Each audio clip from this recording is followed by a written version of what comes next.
Hello friends, आप सभी का हमारे यूट्यूब चैनल वर्किंग थॉट्स में स्वागत है।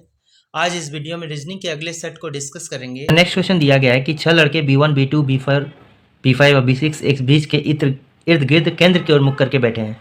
तो मान लेते हैं यहाँ पर कितना है, 6 लड़का है। तो 6 लड़के की जगह बना लेते हैं 1 2 3 4 5 और 6। तो चूंकि सभी केंद्र की ओर मुख करके बैठे हैं, ये सभी जो है केंद्र की ओर मुख करके बैठे हैं, तो हम जानते हैं जब केंद्र की ओर बोलेगा तो जब क्लॉकवाइज चलेंगे तो यानी कि बाएं अगर कहेगा तो क्लॉकवाइज चलेंगे और दाएं कहेगा तो एंटी क्लॉकवाइज चलेंगे, घड़ी के विपरीत दिशा में। तो यहाँ हमको क्या कह रहा है कि B1 B4 के दाईं ओर दूसरे स्थान पर है। B1 जो है B4 के दाईं ओर, तो मान लेते हैं B4 यहाँ पर है और उसका दायां ओर यानी कि एंटी क्लॉकवाइज डायरेक्शन में यानी घड़ी के विपरीत दिशा में है, दाईं ओर दूसरे स्थान पर है। तो B4 यहाँ हो गया 1 2, B1 यहाँ हो गया। B4 के दाएं ओर कहाँ पर होगा, 1 और 2, दूसरे नंबर जगह पे दाईं ओर पे कौन होगा, B1 होगा। B4 B6 का पड़ोसी है। B4 जो है B6 का पड़ोसी है, यानी B4 का पड़ोसी दो जगह है, एक यहाँ और एक यहाँ। तो यहाँ मान लेते हैं, हम लिख लेते हैं B4 और B6 क्या है, अगल बगल है, नोट करके लिख लेते हैं। आगे देखते हैं कि B3 B6 के बाईं ओर तीसरे स्थान पर बैठा है।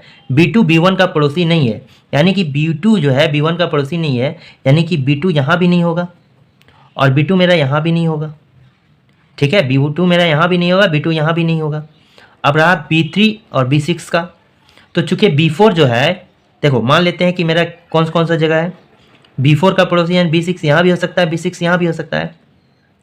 अगर B6 यहाँ पर हम बैठा देते हैं, मान लेते हैं B6 हम यहाँ पर बैठा दिए, तो ये जो कह रहा है कि B6 के बाईं ओर तीसरे स्थान में कौन है, B3 है।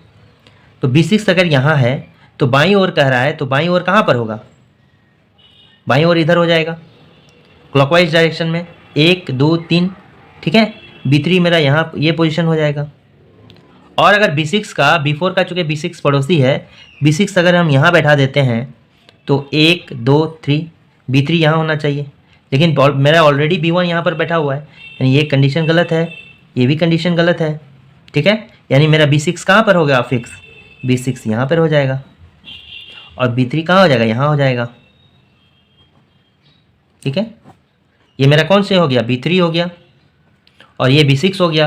B4 तो यहाँ पर है, ठीक है, और B1 मेरा ऑलरेडी यहाँ पर दिया है। B2 इन दोनों प्लेस पर नहीं होना चाहिए, क्योंकि यहाँ B6 आ गया तो B2 आने का सवाल, तो B2 यहाँ भी नहीं होगा। तो B2 कहाँ पर होगा, एक ही जगह बच जाता है, B2 का यहाँ पर होगा। ठीक है, और एक कौन सा बच गया, मेरा B5 बच गया, तो B5 मेरा कहाँ पर हो जाएगा, यहाँ पर हो जाएगा B5। ठीक है, तो मेरे 6 लोग बैठ गए। तो हमको क्वेश्चन पूछ रहा है कि B2 के सापेक्ष B5 की स्थिति क्या होगी। B2 के सापेक्ष यानी B2 के रिस्पेक्ट में, यानी B2 अगर की जगह से B5 की कौन सी जगह होगी, B2 यहाँ है और B5 यहाँ है। अगर हम क्लॉकवाइज लेंगे तो 1 2, यानी कि कहाँ होगा, बाएं दूसरा स्थान पर, 1 2 बाएं दूसरा स्थान पर, और एंटी क्लॉकवाइज यानी कि घड़ी के विपरीत दिशा में लेंगे तो 1 2 3 4। ठीक है, यानी B2 के दाएं चौथा, तो 2 का हो जाता है, B2 के बाएं दूसरा और B2 के दाएं चौथा। यहाँ पर कौन सा ऑप्शन से लेके चलेंगे, तो B2 के दाएं दूसरा, तो चौथा वाला यहाँ दिया नहीं है, दूसरे दिया हुआ है, यानी ऑप्शन नंबर ए क्या होगा, बाईं ओर दूसरा, बाईं ओर दूसरा, 1 2, तो बाईं ओर दूसरा मेरा करेक्ट ऑप्शन होगा। मैं नेक्स्ट क्वेश्चन है कि 5 सदस्यों हैं की लंबाइयाँ भिन्न भिन्न हैं, उनमें से प्रत्येक क्रिकेट, फुटबॉल, शतरंज, टेनिस तथा वॉलीबॉल में से कोई एक खेल खेलता है। कोई भी 2 सदस्य एक खेल नहीं खेलता है, ए केवल 2 सदस्यों से छोटा है। तो यहाँ कह रहा है ए जो है केवल 2 सदस्यों से छोटा है, यानी कि 2 सदस्य जो है ऊपर में होगा, ए के ऊपर में होगा। ये स्टेटमेंट कह रहा है कि ए जो है केवल 2 सदस्यों से छोटा है और फुटबॉल खेलता है। ये क्या खेलता है, फुटबॉल खेलता है, फुटबॉल खेलता है। ठीक है, अब क्या हो गया, फुटबॉल खेलता है। अब मेरा कह रहा है यहाँ पर कि उनमें से सबसे लंबा सदस्य शतरंज खेलता है। तो सबसे लंबा तो वही है, तो सबसे लंबा सदस्य क्या खेलता है, शतरंज खेलता है। ठीक है, सबसे लंबा सदस्य क्या खेलता है, शतरंज खेलता है। फिर जो है यहाँ कह रहा है बी ई से लंबा है, तो यहाँ पर हम कहाँ बैठाएंगे हमको पता नहीं है, तो हम लिख देते हैं बी जो है ई से लंबा है लेकिन डी से छोटा है। लेकिन क्या है, डी से छोटा है। ठीक है, यानी कि सबसे यहाँ पर तीनों में कौन है, डी हो जाएगा, फिर बी हो जाएगा, ई हो जाएगा। फिर से स्टेटमेंट पढ़ते हैं, बी जो है ई से लंबा है, बी जो है ई से लंबा है लेकिन डी से छोटा है, लेकिन डी से छोटा है, तो बी के बारे में कह रहा है। और वह सबसे छोटा नहीं है, किसके बारे में, यहाँ पर डी से छोटा है। फिर ई क्या कर रहा है कि टेनिस खेलता है, ई क्या खेलता है, टेनिस खेलता है, और वह सबसे छोटा नहीं है, यानी सबसे नीचे जो है ई नहीं होना चाहिए। ठीक है, उनमें से कौन शतरंज खेलता है ये हमको निकालना है। तो चूंकि यहाँ पर कितना आदमी हो गया, 6 लोग हैं, 5 सदस्य हैं, और यहाँ पर 3 ऑलरेडी हो चुका है और 3 यहाँ पर हो चुका है, यानी ये कितने लोग हो रहे हैं, 6 लोग हो रहे हैं। तो कैसे फिट कर सकते हैं हम इसमें, उनमें से कौन शतरंज खेलता है, ई चूंकि सबसे छोटा नहीं है। ठीक है, तो ठीक है, यानी ये क्या कर रहा है, ये लगातार भी नहीं हो सकता है, ये जो है लगातार हो, कोई ज़रूरी नहीं है, ऐसे भी हो सकता है कि बीच में एक सदस्य है फिर बी है, क्योंकि लगातार छोटा नहीं है। अगर हम कंडीशन को देखें तो ये भी हो सकता है कि बी जो है ई से बड़ा है लेकिन डी से छोटा है, तो यहाँ भी इस कंडीशन में भी छोटा है, इस कंडीशन में भी छोटा है।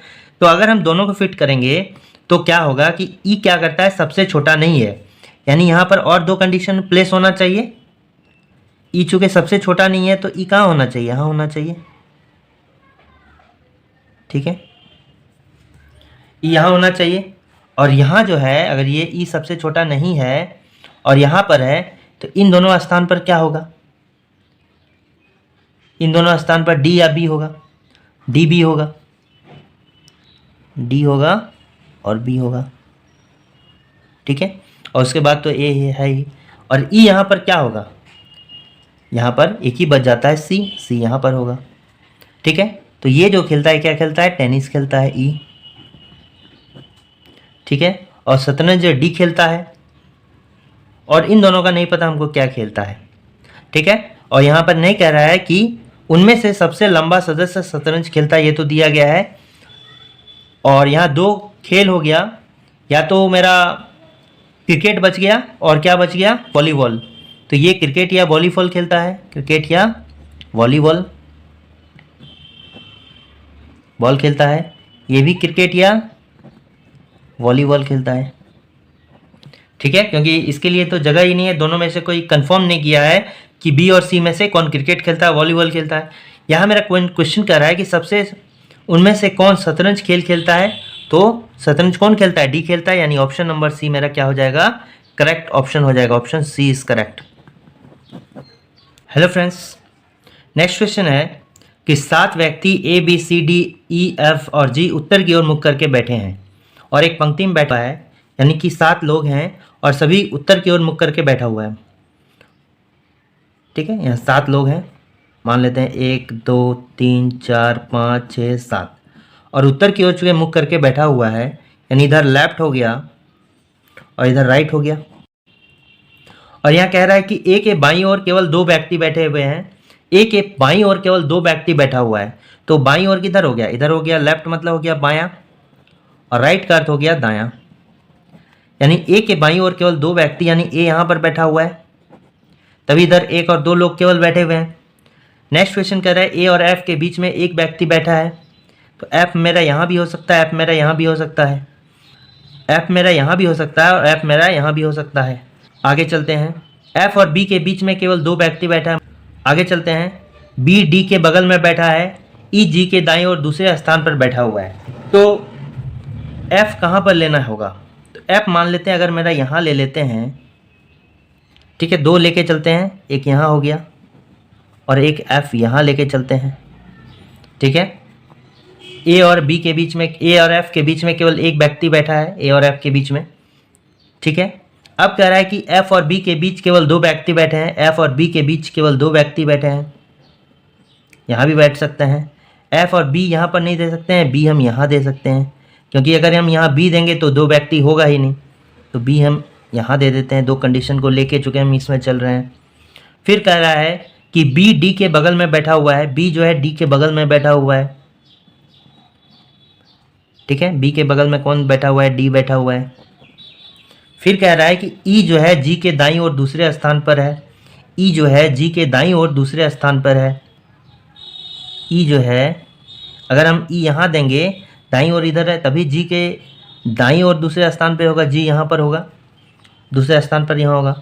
अब यहाँ पर अगर हम बैठाना चाहें ई और जी के दाईं ओर, तो ई और जी कहाँ होगा, देखो अगर ई और जी का पोजीशन तो दाईं ओर दूसरे स्थान पर, यानी एक का गैप होना चाहिए। जैसे यहाँ पर क्या हुआ गया, जी के दाईं ओर ई बैठा हुआ है तो एक का गैप है, तो ई और जी के बीच अगर एक का गैप होना चाहिए, ई और जी बैठाने के लिए मेरा एक का गैप है ही नहीं, इसलिए नीचे वाला जो कंडीशन मेरा होगा वो क्या होगा, गलत होगा, और ऊपर वाला कंडीशन क्या होगा, मेरा सही होगा। तो ये मेरा रिमेनिंग हो गया, यहाँ पर कौन सा बैठ जाएगा, सी बैठ जाएगा। ठीक है, तो मेरा कह रहा है कि पंक्ति के अंतिम दाएं छोर पर कौन बैठा हुआ है, तो अंतिम दाएं छोर रही है, तो कौन बैठा हुआ है, सी बैठा हुआ है। तो ऑप्शन नंबर सी क्या हो जाएगा, मेरा करेक्ट आंसर हो जाएगा। नेक्स्ट में क्वेश्चन कह रहा है कि साकेत का जन्मदिन सोमवार 5 जून को है, समान वर्ष में, यानी कि वर्ष दोनों का क्या है, समान है। तुषार का जन्मदिन सप्ताह का किस दिन में होगा, यदि तुषार का जन्मदिन 11 दिसंबर को हुआ है। तो 5 जून, यानी कि 5 जून अगर हम बोलें, चूँकि जून का मंथ जो होता है 30 दिन का होता है। ठीक है, जून का जो मंथ है वो कितना होता है, 30 दिन का होता है। तो 5 जून तक तो कवर हो चुका है। 5 जून को क्या है, सोमवार है, 5 जून को सोमवार है। तो इसमें रिमेनिंग कितना हो गया, जून में रिमेनिंग कितना हो गया, 25 डेज हो गया। तो हमको जून से क्या चलना है, 11 दिसंबर तक चलना है। ठीक है, तो जून हो गया 25 दिन का, क्योंकि 5 जून को सोमवार है और 30 दिन का होता है, तो रिमेनिंग 5 जून हो गया। फिर जुलाई हो गया, जुलाई का कितना हो जाएगा, 31 दिन का हो जाएगा। फिर अगस्त हो गया, ये भी 31 दिन का हो जाएगा। फिर क्या हो जाएगा, सितंबर हो जाएगा, ये कितना होता है, 30 दिन का होता है। फिर अक्टूबर हो जाएगा, 31 दिन का हो जाएगा। फिर नवंबर हो जाएगा, 30 दिन का हो जाएगा। और दिसंबर में 11 तारीख तक चलना है। अब चूंकि इन सब को क्या करेंगे, हम 7 से डिवाइड देंगे, 7 से डिवाइड देंगे, तो सबको ऐड करके 7 से डिवाइड दे देंगे, और जो रिमेनिंग रहेगा, जो शेष रहेगा, उसको हम इसमें ऐड कर देंगे, तो मेरा आंसर निकल जाएगा। तो या तो हम ऐसे कर सकते हैं कि एक एक करके कटा लें, जो रिमेनिंग रहेगा 7 को अगर हम 25 कटाएंगे तो 4 टाइम्स कट जाएगा 21। ठीक है, ये कितना कट जाएगा, 7 4 जा 28 हो गया। तो रिमेनिंग कितना हो जाएगा, रिमेनिंग हो जाएगा 3। 31 में 28 ही चला गया 3, इसमें उसी तरह 7 4 जा 28, रिमेनिंग हो गया 3, 30 है, तो यहाँ हो गया कितना, 2 हो गया। और यहाँ फिर कितना हो जाएगा, 3 हो जाएगा, फिर यहाँ 2 हो जाएगा, और 7 1 जा 7, रिमेनिंग हो गया 4। ठीक है, अब देखते हैं यहाँ पर कितना हो जाएगा, 4 और 3 कैंसिल हो जाएगा, तो ये 7 होगा, 4 + 3 7, और 7 को डिवाइड करेंगे तो फिर 0। यहाँ भी 4 और 3 हो गया, तो कितना हो गया, 7 हो गया, 0 हो गया। अब यहाँ पर देखते हैं 3 2 5 + 2 7, तो रिमेनिंग यहाँ क्या, सभी कट गया, और रिमेनिंग क्या हो गया, ये रिमेनिंग क्या हो गया, ये 0 हो गया। यानी कि हम 5 जून में सोमवार था, तो रिमेनिंग क्या, 0 ऐड करेंगे। तो सोमवार में अगर 0 ऐड कर देंगे तो मेरा क्या हो जाएगा, कोई चेंज नहीं होगा, ये भी सोमवार होगा, सोमवार होगा। यानी कि 11 दिसंबर को जो है पूछ रहा, तो 11 दिसंबर को मेरा कौन सा दिन हो जाएगा, सोमवार हो जाएगा। अगर यहाँ मेरा कोई 1 2 3 4 कुछ आता तो इसमें ऐड कर देते, सोमवार में अगर 1 आता तो ऐड कर देते, मंगलवार 2 आता तो कितना हो जाता, बुधवार हो जाता, 3 आता तो बृहस्पतिवार हो जाता। लेकिन यहाँ पर कितना आया है, 0 आया है, तो 0 ऐड करेंगे, यानी कि नो चेंज, सोमवार ही होगा। तो ऑप्शन नंबर सी जो होगा वो मेरा क्या होगा, करेक्ट आंसर हो जाएगा।